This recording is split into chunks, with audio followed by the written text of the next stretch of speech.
Chapter 4th of October 878. In distance, that cold foggy morning the island loomed, a darker fuzzy grey compared to the sea sky's paler one. They had travelled for 2 months, Domhnall and Constantine's party, spreading the news of Ivar the Boneless's slaughter, telling the Cymric they met how Eochaid had distinguished himself and fought bravely when at Gaelish settlements, particularly more frequent the further west they travelled. The son of Sained Mac Tildilpin had done the bloody deed.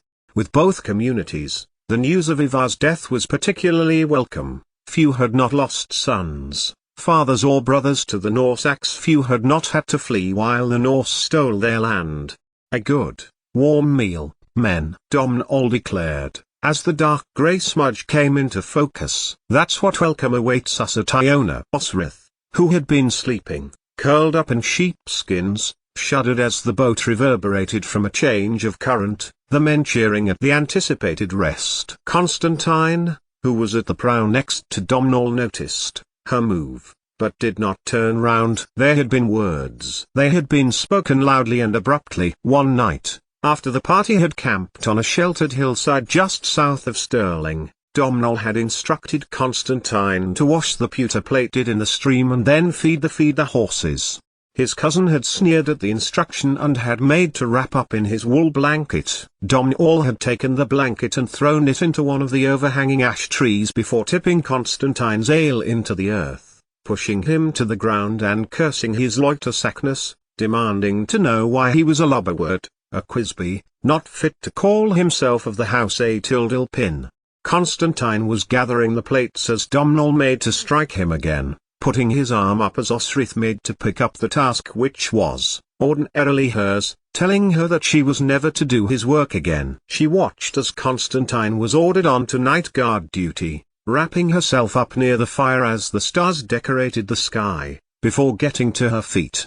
"Just go away," Constantine complained, as she made to talk to him. In the moonlight his face contorted, as if tortured by an internal fight. "Just," Osrith made to leave, then doubled back to around the other side of the horses. "I think you're fit for the house Tildilpin," she whispered, then pushed the pewter tankard towards him. Constantine grasped it, then looked down at her, his usual sneering before taking it firmly in his fist and draining it. That had been nearly a month ago. Domhnall had been strict in his resolve to train his cousin, giving him the worst jobs, catching and skinning the rabbits, digging out a privy, groom the horses of the mud they had encountered on the banks of the mighty Clyde River. And beyond, Domhnall pointed out, in that green hollow, Arkin, the house of Othgal, that Ivar aunt. He took Constantine and grabbed him exultantly by the shoulders. "Is our shelter for the night." King Eochaid was not at all surprised to find his cousins at his fortress gate that day, and gave the party on progress a hearty welcome. "Won't they suspect something?" Osrith asked Finolai, as they stabled the horses. "No more than we might suspect something," Finolai replied. "We must behave as if nothing whatsoever concerns us with respect to any kind of uprising. We go to pray, at Iona," Domhnall had explained to Eochaid, at the feast laid on, clapping the backs of one another as a dusting of snow laid over the courtyard. "And they cannot lay hands on us there." "Yes, but the Norse can," whipped back Fergus, the broad, red-headed warrior not much older than Constantine. Domhnall smiled. "The monks deal with that," he replied. "Money works. And it has never been so well off compared to the devastation at Lindisfarne, with poor Saint Cuthbert taken out and on progress of its own." Eochaid, Osrith considered. Her family at Bibbenberg were good at 2 things. One was siege fortifications, the other was examining the rulers in the kingdoms north, to anticipate likely attacks. His mother was daughter of Sained Mac Tildilpin, Domhnall and Constantine's father's sister and sister of Malmuir. This man had turned the tide on battle against the Norse. Had Eochaid not charged, with blood-curdling cries far louder than that of the Norse, and they left, shaking hands with the king who had helped them so much on the battlefield. Was it true that there could be such a plot? Yet, as she went to the kitchens after serving at the feast, finding a comfortable nook in which to huddle for the night, the warriors were being introduced to a Pictish warrior, who had feasted with them. She huddled down, but her weary eyes would not lock into the blissful rest of sleep. That man ... There was something about him. In the darkness, Osrith stared at the dimming ashes of the fire. Though Ichade was the king of the Strathclyde, it was he who seemed to be dominating the conversation, calling for more wine and discussing politics with Domhnall. The warmth of the fire and the fibers of the wool eventually conspired to lead Osrith to slumber, but not before the mental image of the man, skin tight over his face, eyes deep set and looking, ever watchful. A hand covered Osrith's face, causing her to wake after several hours' sleep. It was still dark, snow was still falling, and the fingers were tight about her face. "It's Finolai," the young warrior hissed. "Bring your blanket, your sword, get your shoes on, we go." Osrith heard him turn in the darkness, the leather on his boots scraping on the cold stone floor. A call was indistinct, but Finolai clearly heard it and hissed, "Here." A side door was unlocked, which led from the kitchen to the courtyard. A dog huffed in its sleep, twitching in the moonlight, dreaming. "Come on," he urged, as boot leather scraped the layer of fresh fallen snow off the courtyard stones. Osrith rubbed her eyes. She was half in a daze of being woken up so suddenly, even more so at being woken still further by the tiny brushes of snowflakes. Finolai was now inside the stables, arousing the warriors. Fergus appeared, nodded in acknowledgement to Finolai, disappearing then reappearing with a disheveled Constantine. "You can't go back for it," Fergus yelled, as Constantine looked for one of his boots, which he had dropped by the stable yard. Finolai grabbed Osrith's shoulder in the shoulder. He was right too, as Osrith would have got it for him, so he could slip it on and not have to walk in the courtyard with the snow with one bare foot. Ichade's guards had chased them to the river where, it turned out, Domhnall had pre-organized boats to collect them, that slipped away in the black of the October night. Horses abandoned but necks safe as Gaelish pilots swung them into the Clyde estuary, around Arran and north, to the place Osrith had pretended to be heading, for safety, with the pilgrims. A day and a night on the little boat in rough seas made all who were travelling long to be by a hearth again with food in his stomach, and, as a monk with a painter rope stood in the rocky jetty that served Iona, Finolai leapt into the shallow water to slip it around the prow of the party's little boat.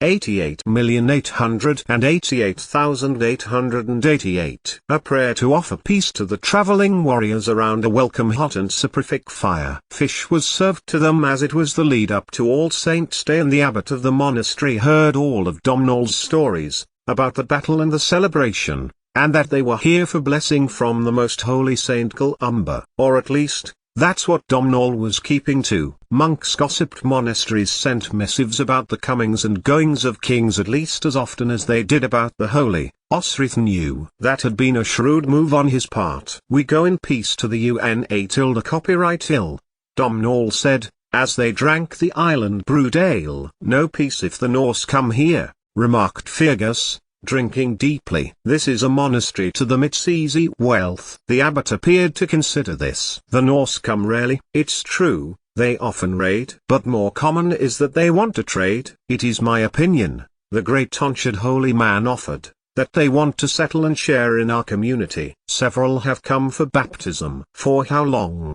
scoffed Domhnall. "To them, it's a day off raiding, and, exchange for wetting, they get new clothes." "True, very true," accepted the abbot, his eyes amused. Then he asked that Domhnall take a very precious set of manuscripts of the Gospels for safekeeping. "Find Lyath, the king of the northern UA tilde negation NA tilde Diarus Isil commissioned these. They are almost finished. But, through the raids you mention, I do fear their destruction. The monks at Tara or Kells have enough of the requisite skills to complete them." They were shown to the stables, and to an overhanging, straw-covered attic platform. "Your warriors should be warm enough here," the abbot told them. All climbed up, Osrith glowing a little at being mistaken for warrior. She threw down her blanket into a corner near the slatted roof, stars beginning to twinkle. Yet, Osrith knew that her appearance was that of a warrior. In their steady, but watchful traverse from the east in Pitland to the west in Strathclyde,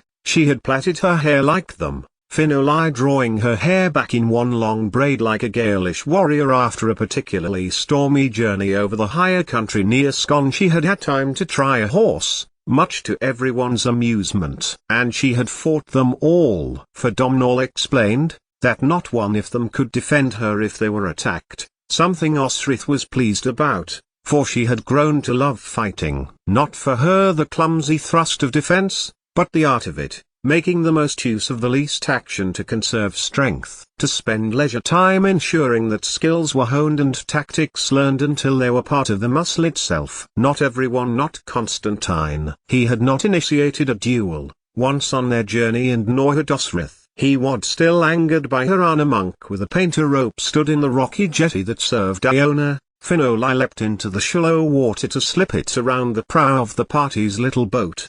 Just as Osrith was about to settle down for the night, she felt a dampness on her legs. Cursing to herself, she picked her way around the already sleeping Constantine and Fergus, climbing down the ladder and out into the monastery's courtyard.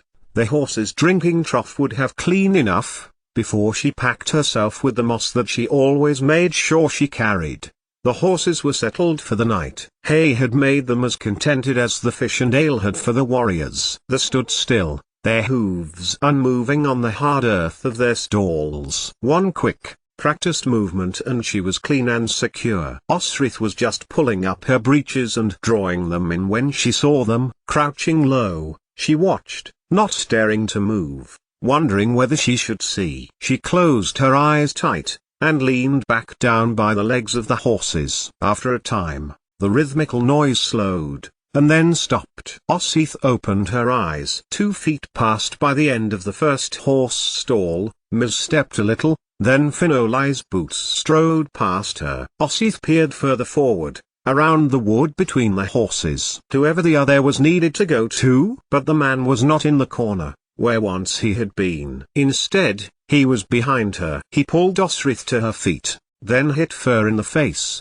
making her fall to the floor. Osrith, pain radiating from the impact, lunged low for his legs. Osrith, Domhnall exclaimed, the fight going out of him. Osrith stopped too, and cleared out from Domhnall's legs, getting to her feet and brushing the straw from his hair. She made to stride past him. You saw. Osrith turned. A steely look on the warrior's face was held with effort. I saw. Or rather, I heard. Domhnall stepped towards her, yet not blocking her path. She could go. What were you doing here? Looking for Constantine? He's in the hail. Oft. Osrith nodded. I needed to ... Washington. Ordinarily, the king in waiting for the Pictish throne would not have troubled himself with her business. She was nothing more than a moderately good fighter who his petulant cousin had insisted travel with them. She would not have explained. And yet, she had witnessed. You cannot say what you saw, Domhnall pressed. It is a grave sin for which I should burn, for which I should suffer, for which I have put to men death. Worse, my reputation, and that of the house Aetildilpin would be destroyed. Yes, thought Osrith, reputation was all, family was all. A fleeting cloud of a memory, of her brother, of Pika, passed over the landscape of her mind. I had my eyes closed, she replied, searching his face. You ... both seemed ... happy ... doing it. It is sinful, we are mere mortals following the word of God. Yet, did he not bring down his vengeance on Sodom and Gomorrah? Yes, Osrith agreed. Yet, she considered, the holy scriptures used had been put together by Romans, not angels. Did they not have their own interests behind which instructive books were to be included? The Lindisfarne monks knew that there were still St. John Christian adherents at heart, even though Augustan Christianity was the official church structure now, thanks to her ancestor Oswy, at Whitby. As were the Pictish and Gaelish churches. One God, many fragments of the whole, like a mirror shattered, with a view from each individual slightly different. Because, it could be viewed, should it be necessary, that Finoli had offended you so gravely that you chose a forceful lesson to be given, in order to correct.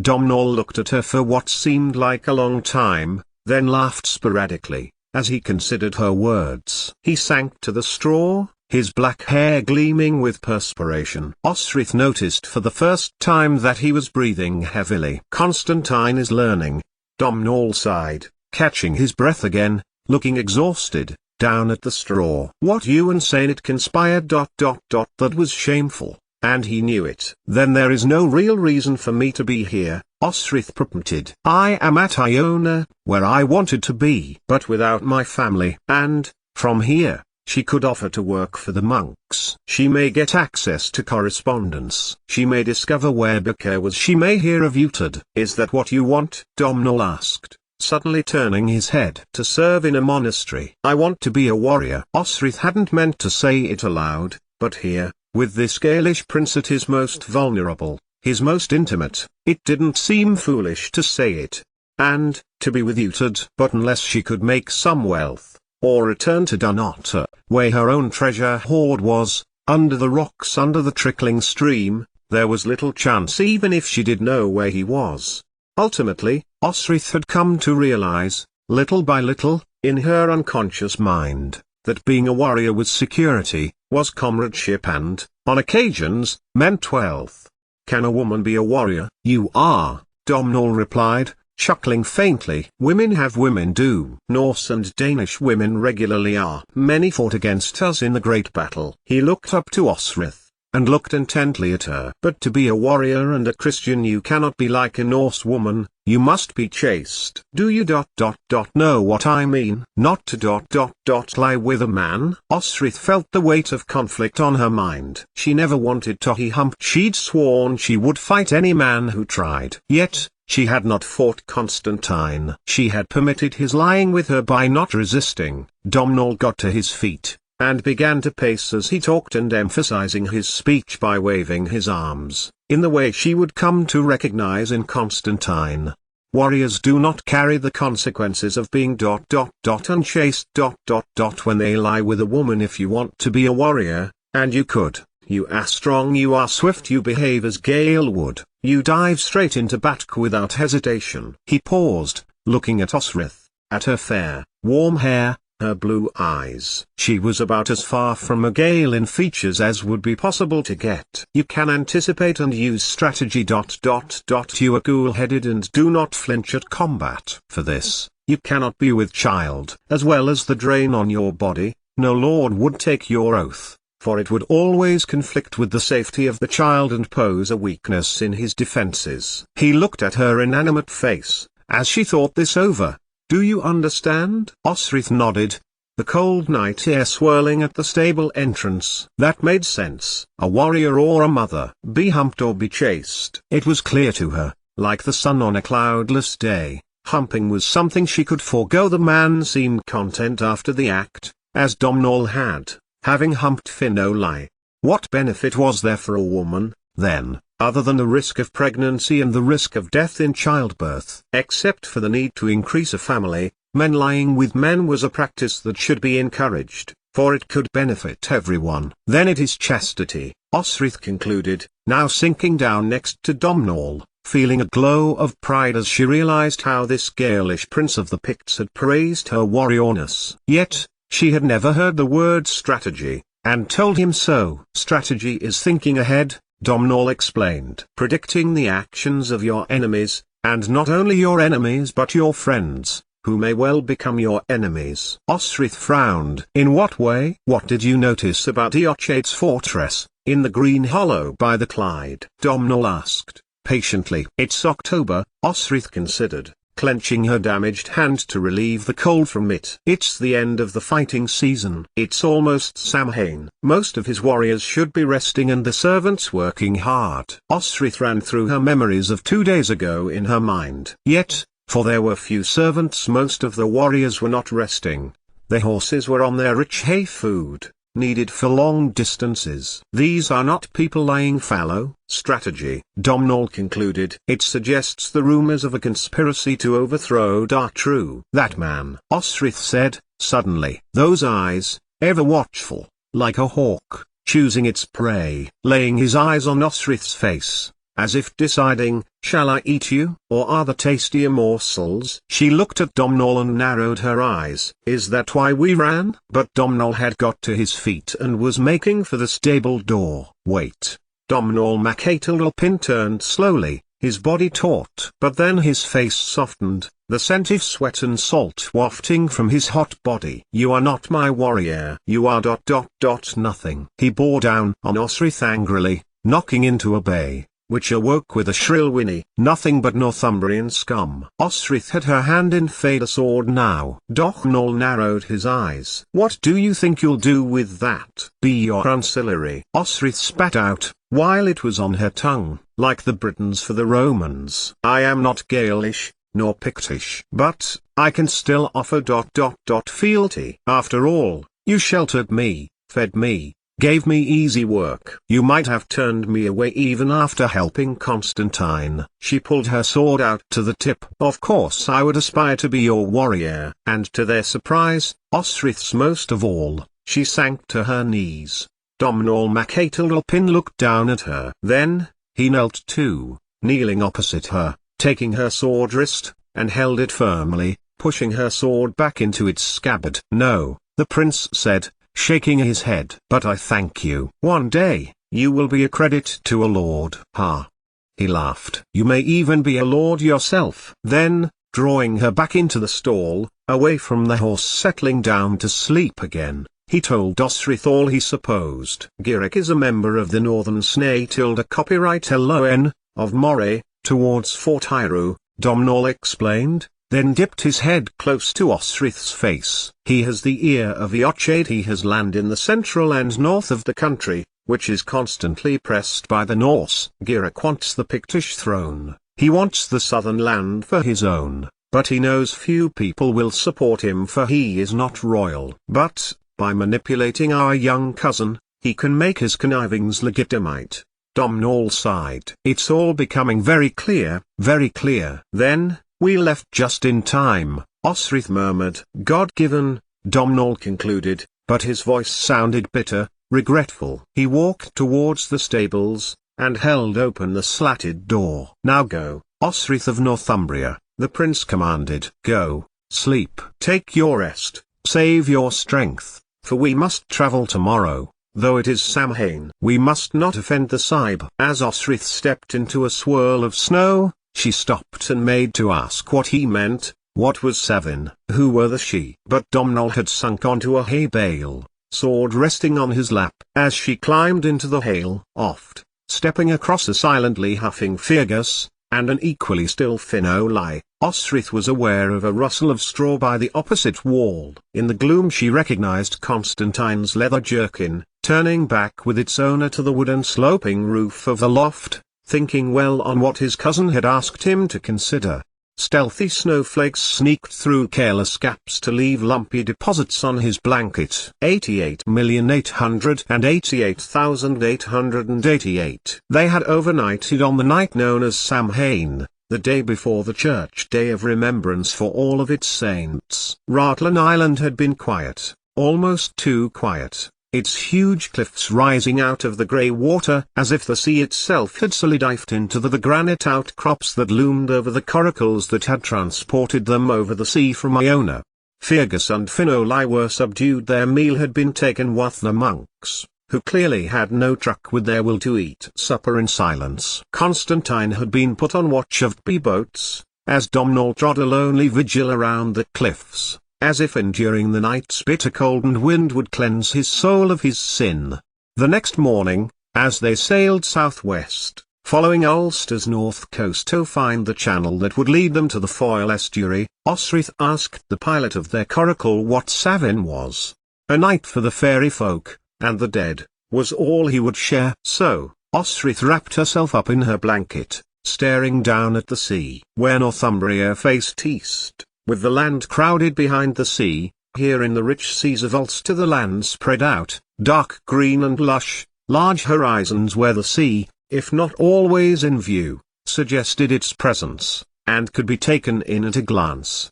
They were heading to the monastery at Doia Comesill, on the west bank of the Foyle. Comesill had lived there, before launching for Athlin, and then to Iona. The monks at Ratlin had told them. Fog settled as they entered the Foyle estuary, making Osrith's hair wet. As the coracle pilots skimmed their oars up the river, Osrith noticed people on the banks, watching them pass. They were walking towards a large wooden building which loomed around a bend. The monastery, she supposed. And, it was the day of All Saints. Many services would be read. They drew close to the bank of the river, directly outside the monastery. The procession of people were indeed entering the monastery. They joined them, crowding in, their swords and bringing a chattering attention as they shouldered their way through. The weak sun was high in the sky as they left, Fergus handing Osrith a skin which contained a little ale, which he hurried off her as a monk passed their row. "Come," Domhnall said, his voice flat and serious, waving them over. On the bank where they had landed a group of men stood.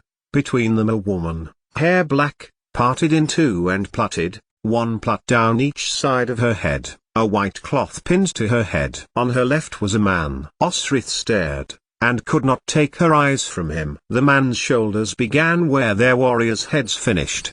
His hair, red as the evening sun, flowed over his shoulders as a dark golden waterfall. A moustache on each side of his nostril of the same orange hair, drooped down to where his chin might have been if a beard did not cascade to his chest. He was twice as broad as the woman, and Findlayarth's voice boomed around as he welcomed Domhnall and Constantine to their home. "We have stopped Norse expansion on the coast," Findlayarth boasted, as they feasted that night in their fortress adjacent the monastery, surrounded by oak trees on three sides. "Those we baptize, those who blend their lives with ours we pay to keep more Norse from invading. Then, they have as much of an interest in keeping more Norse from the land as we do." Osrith ate a piece of roasted fish in silence as she listened to the voices around her. 6 months learning Gaelic at Dunnottar and the voices here were indecipherable. How was it Constantine and Domhnall could understand his kin? Was it, to them, slight changes in speech, like when the East Angles would visit, or the West Saxons or the Centish traders? Enough of a difference, but not too much. Domhnall's troubles had, if not left him, been put aside, as he conversed easily with the men of Findlayarth's court, accepting meat, sharing wine. She watched as Domhnall passed over the books entrusted to him to Findlayarth, who laughed in pleasure at the pages. The woman, who turned out to be Malmuir, Constantine and Domhnall's aunt, murmured, "Pleased. He says that while he was the Lord proclaimed as Lord of Tara at the festival of the negation Dieras Sisil when his father died," Fergus explained, passing Osrith more fish. "Tara is in Flansin's territory, of the southern negation Dieras Sisil. He is the strongest of Zalais, yet is the High King of Ireland." Osrith thought this over, then wrinkled her eyes as she considered it again. To think she had once thought Anglo and Saxon politics was complicated, and then Welsh. Then, she had gone to Pitland and met its Gaelish king. But, Irish kingship, she may never understand it. And now Domhnall is telling the king about the king, the Pictish king's opinion as to where the Norse go, to Dalriada's Isles or Highlands to Strathclyde's inlets to Pitland's fertile coastlines. Osrith looked at Fergus, frowning. "Not the best start in diplomacy to the family who have just begun to shelter you," she muttered, grinning. The warrior laughed. She looked across to the table at which Constantine sat. In the candlelight, he looked older, somehow, as Findlayarth addressed him, no trace of a scowl or sullenness, only a dignified smile and polite conversation. He did not look at her. Beside him, Osrith noticed, a place was set and food served to an empty chair. It was how, Osrith knew, it was meant to be. "May you tell me of the Shay, and the festival of Savin?" So, as Fergus unpacked the whole gamut of Gaelic superstition, of feasting, and the fire, brought in a pot to the very centre of the hall of the foods offered to the fire fresh, harvested wheat and grain, of the dancing which would, no doubt, begin once the food was cleared, and, no doubt, she, Osrith, would be helping with that. "What are you to do here, in the land of the Irish?" she asked herself. Fergus soon finished discussing the spirits passing between world and the Feast of the Dead, and now Isinchoaz had begun a story. But Osrith was not listening, for the answer came flying back to her. You gave your answer, Osrith of Northumbria, to Domnall Mac Tildalpin.